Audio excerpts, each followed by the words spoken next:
Welcome to the Ask the Expert show on W4CY Radio and Talk4 TV, where we bring you educational information from top local experts in the fields of legal, health, financial, and home improvement. Now sit back and listen to experts in family law, association law, hearing loss, business brokers, home care, along with many other topics. Now here are your hosts, Steve-O and Sophia. Hey, good afternoon, Los Angeles. Welcome to another Ask the Expert show, where we bring some of the top experts in the field of legal, health, financial, and home improvement. I have got a special treat for you today. Now, our next expert, she's been with us for a while, but I have interviewed presidents, I've interviewed vice presidents, I've interviewed congressmen and senators. I've emailed a lot of Hollywood stars. I have never, ever interviewed a author, and we have. Let me introduce you. She's with Zoom Business Brokers, Sarah Vaziri. Hi, Sarah. Thank you. You're an author now. I know, it's exciting. I turned to an author officially today. Today's hot off the press. The name of the book is The Ultimate Guide to Prepare Your Business for an Ideal Sale. What, you couldn't find a better title. I know. It was a long time that I wanted to do this, because a lot of time, especially these days, more and more, whenever somebody calls me about selling their business, we got to the situations that it's late and it kills you. That why now? Why didn't you do it 5 years ago? And you had a great business, and now it's kind of like a dead body and you're trying to save the last pieces. Why? The way that our economy works, a lot of times there are people who build businesses from zero, they bring it to a level, but after that is not something that you can easily do. So it's really important that from that stage, other companies come and get these from here, bring it to here. And now it's time for those companies that become public and large. So it's something that happens naturally. And a lot of those big businesses are built by acquisitions that you made and put all of these small ones together to get there. But if you do not do it in time, now all of these 30 years, 40 years, 2 generations, 3 generations, they all goes down. So it's really important that you plan correctly, the same way that you plan for building your business and get it from here to here. You need to plan for this last stage, or otherwise, not only you don't get enough for yourself, but you are not letting our next generation, our society, to use all of these hard work. You know why?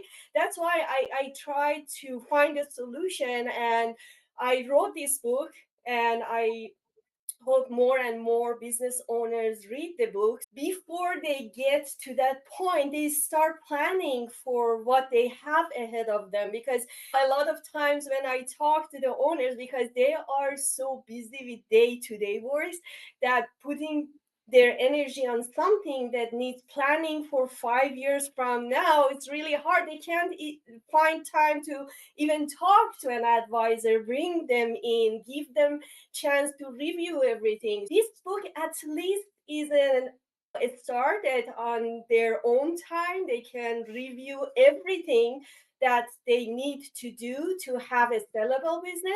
So when the time comes, at least I can tell them, okay, you have a great business, we can sell it. Instead of saying, oh, it's late, and now we don't have time to solve all of those problems. Sarah, I've got to tell you something. I'm here in South Florida. I do a restaurant show on Monday nights, and so I really keep up with restaurants. I am so surprised that restaurants who built a big name are hurting and going out of business rather than why. I mean, it doesn't seem like it's something that happens overnight. It's something that's been going wrong for a matter of time. Why don't they try to sell their business instead of just losing everything, all the work they put into it? Yeah, it's so restaurant is not actually my specialty, so I don't have that much insight. However, there are other brokers in our company that have been selling restaurants for 20, 25 years, and that's the way that I know. But this restaurants are a little more dependent on what is going on the outside world. But like in the field that is more my specialty, like manufacturing businesses, a lot of time there are trends that you can manage, and you need to think about it and plan ahead before you want to get to the point that you want to sell. For example, 3 years ago, a company came to us. We did a thorough valuation, and we found out that like 60% of their sale is coming from one customer, and they didn't have any long-term agreement with that customer. So guess what? Something like that can make your business not even sellable, because every customer would be afraid that what if I lose that customer? So Yeah. they started planning from that time, and now that we are talking, their sale is not dependent on only one big customer. They have made new customers that now that one customer is much less than that. So we don't have that. But if you come to me at a time that you don't have that 3 years ahead of you, then there isn't anything we can do, because who buys a company that 60% of the sale is coming from one customer that you don't even have a long-term agreement, you know? So They this have all their eggs in one basket, don't they? long-term planning. Exactly. So let's get back to the book. First of all, how long did it take you to write it? I have been so from the time that I have been selling businesses, I always were putting these pieces together. But the actual writing, it was a couple of months ago that I started writing everything and going through it. So now you're going back and taking everything that you wrote down and you put it into a book. I really, it wasn't just restaurants I was talking about before. I mean, it's any kind of business. You hear even manufacturing companies. I'll go, why did they wait so long? Now they're gone out of business. Didn't they try to at least try to sell it? So there are different reasons behind that. One of them is the emotional connection, Uh, especially for entrepreneurs, because in order to be able to overcome all of these problems that you get to when you want to build a business, you need to have a very hard focus, and you need to put a lot of times everything that you have into building that business. So after doing this for 30 years, 40 years, that's a big portion of whoever you are. That's why disconnecting from that is a very, very hard emotional decision, other than anything else, other than the financial aspect, other than this is who you are in the community. Everybody comes to you because you are that business. So separating yourself from that business is not really easy for a lot of people. That's why in one of the chapters, I gathered some of the strategies and things that owners can use to get themselves ready for that transition. We have seen, like, we had a very, very successful manufacturing business, and we found a buyer. We went even to the end of the process, but he couldn't finish the deal because mindset, he was not ready. He didn't know what to do after that. it was his And then baby. guess what? Guess what? 3 years after that, he came back, and at that time, business had gone down. So at the end, we sold the business, but it was 1/3 of what we could sell 3 years Right. ago. It's like their baby. It's their, It's exactly like they've their baby. nurtured it and they've done everything. You know, And I have experienced that firsthand, because My father and my mother also are entrepreneurs. They have their own companies, and we always said that that company is like my sister, you know. So Right. sometimes I tell them that you even love her more than how much you love me. So that that's a reality. I think for a lot of entrepreneurs, it's all their life. It's not easy to just let it go. Sarah, I tell you what you do, I am so amazed about because you're in the business of selling businesses. And people don't realize all you have to do before you realize your first dime, all the work you have to do.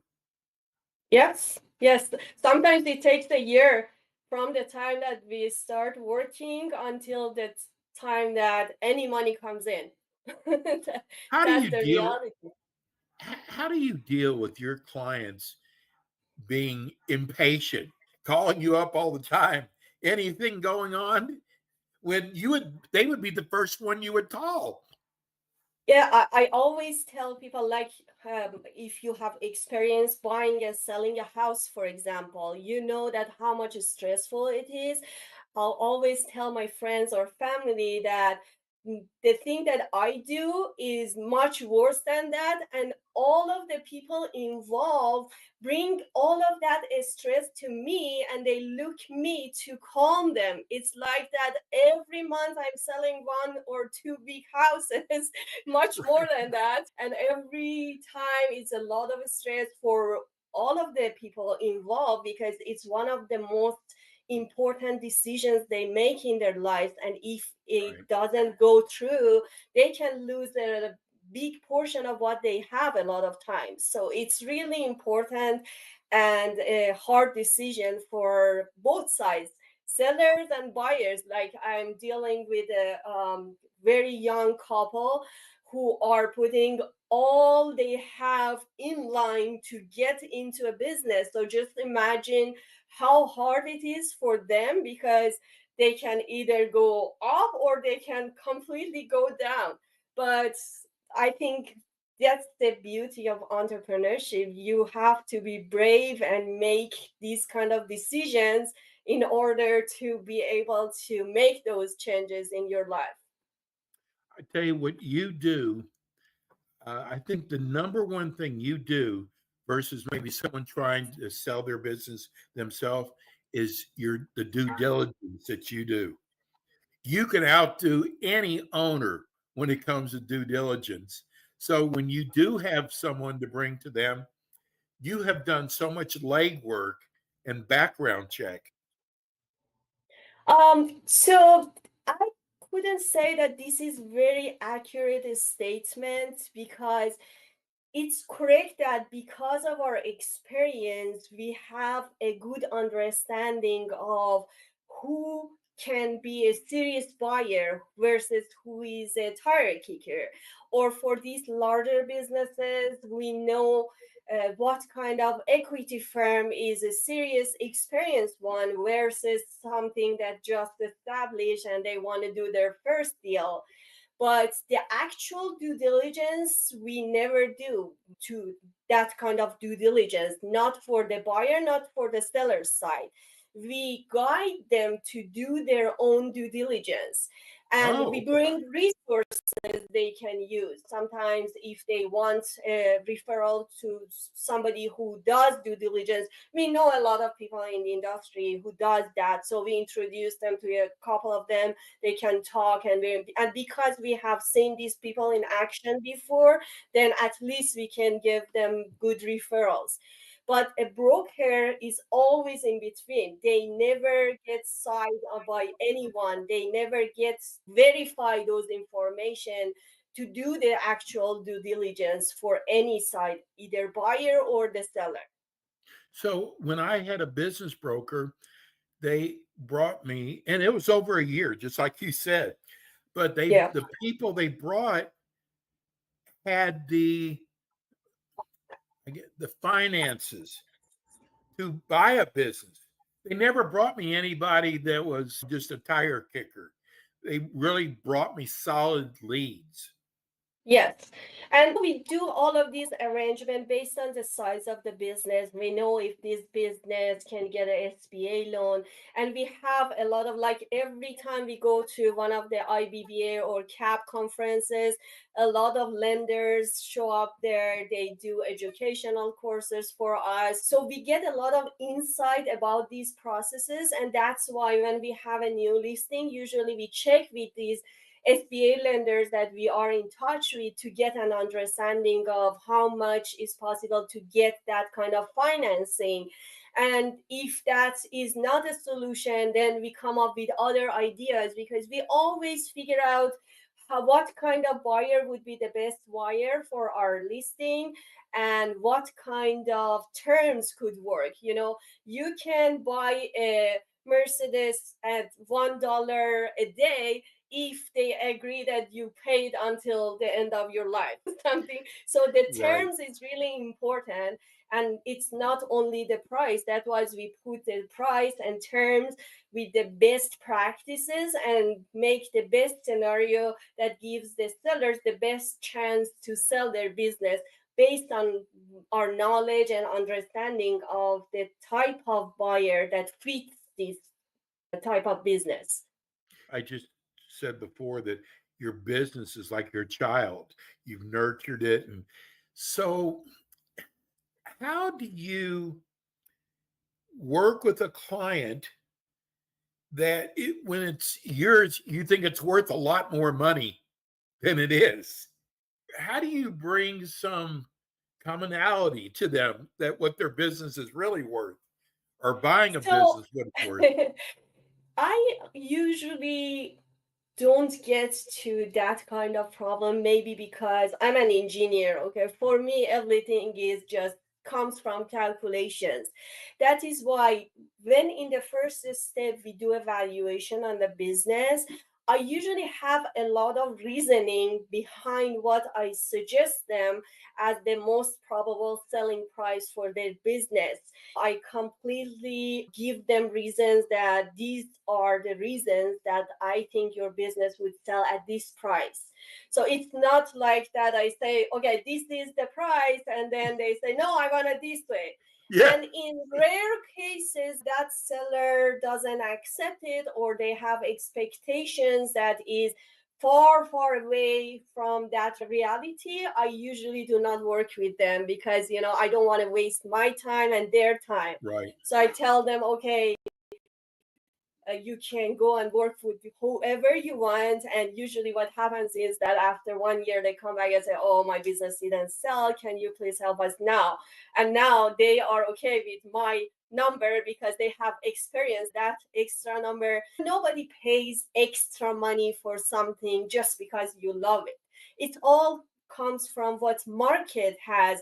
And after a while, when you put a business in the market with the feedbacks that you get from the market, you understand whether it sells or not. It's not something that you say, okay, I put it at this price and suddenly I get lucky and all of those stuff. It doesn't make sense to waste our energy. And sometimes the sellers think that, okay, you don't sell, then I go out and sell it myself. Okay, you can try it, but it's usually we get it back with a worse situation because something has gone wrong and now they need help. Are things harder now than they were, say, 5 or 10 years ago with the way the economy is? Believe it or not, I don't think that's the case, because our market has always been, and even right now, is a seller's market. We don't have that many good businesses compared to the number of good buyers that we have. So it's still, whenever you have a good business to sell, there is a good chance that you find a buyer.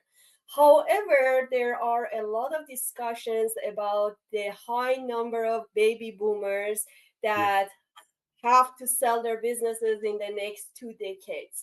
So I am not sure when all of those businesses come to the market, what happens, whether these relationship between seller and buyer will change or not. But I just hope that we don't lose a lot of those businesses because the owners are not planning for selling them in time, because that will hurt our economy, in my opinion, because Exactly. those successful small businesses are valuable, and why losing them while we can get and have a very young, passionate couple or one person come in and put everything they have into this business and get it to the next level.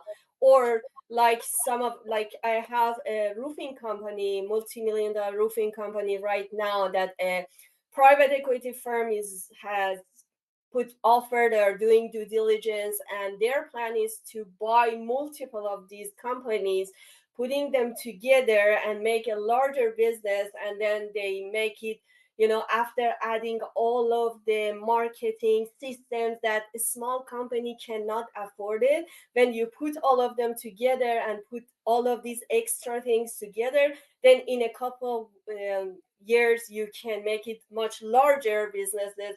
And sometimes they end up being a public company, a very successful large company. So I think that it's really valuable if our small business owners plan soon enough, so their business also become a successful like that. And you can imagine how much you can be happy that you were the one who built such a great company, so you had a role in it. Yes.